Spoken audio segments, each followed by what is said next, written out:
Jeudi 6 avril en matinée, les enfants scolarisés en classe de CM1 et CM2 de l'école primaire Amdévilloise Charles Péguy ont participé à une journée de prévention sur le thème « Entretenir son cœur » avec l'association Cœur et Santé de Mont-de-Lange. On propose différents ateliers, 8 au total, 4 qui sont un peu plus physiques et 4 autres un peu plus, disons, intellectuels, où on va leur parler d'abord du cœur, de son fonctionnement.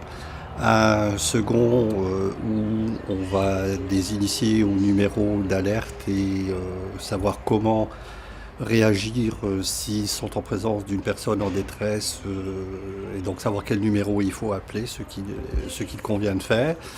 Un troisième atelier qui est géré donc par une diététicienne qui intervient également au niveau du club et qui va leur parler donc de diététique. Et un dernier qui est tenu par une personne de la Ligue contre le cancer qui va leur parler du tabac, donc les méfaits du tabac. Donc ça, ce sont les 4 ateliers proposés du côté intellectuel et du côté sportif. Donc nous avons la chance d'avoir les 2 éducateurs sportifs de la ville qui proposent donc 2 ateliers, un premier avec des jeux d'opposition, le second est le badminton, et les 2 autres par Jean-Louis Nuremberg qui leur propose du Qigong, quelque chose de tout à fait novateur pour ces petits parce qu'ils ne connaissent pas du tout.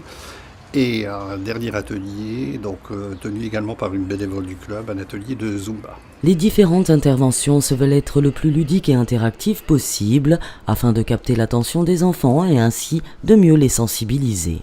Par exemple, un fumeur artificiel va permettre aux enfants de mesurer les conséquences directes du fait de fumer.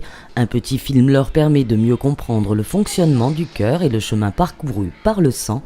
Une nutritionniste propose un atelier pour mieux comprendre la teneur en sucre des aliments et ainsi constituer une assiette équilibrée, etc. Les bénévoles du Club Cœur et Santé de Mont-de-Lange interviennent fréquemment dans les écoles dès la maternelle. Bien évidemment, le discours est adapté en fonction de l'âge des enfants. Toutefois, il n'y a pas d'âge minimum pour être sensibilisé à ce sujet de société.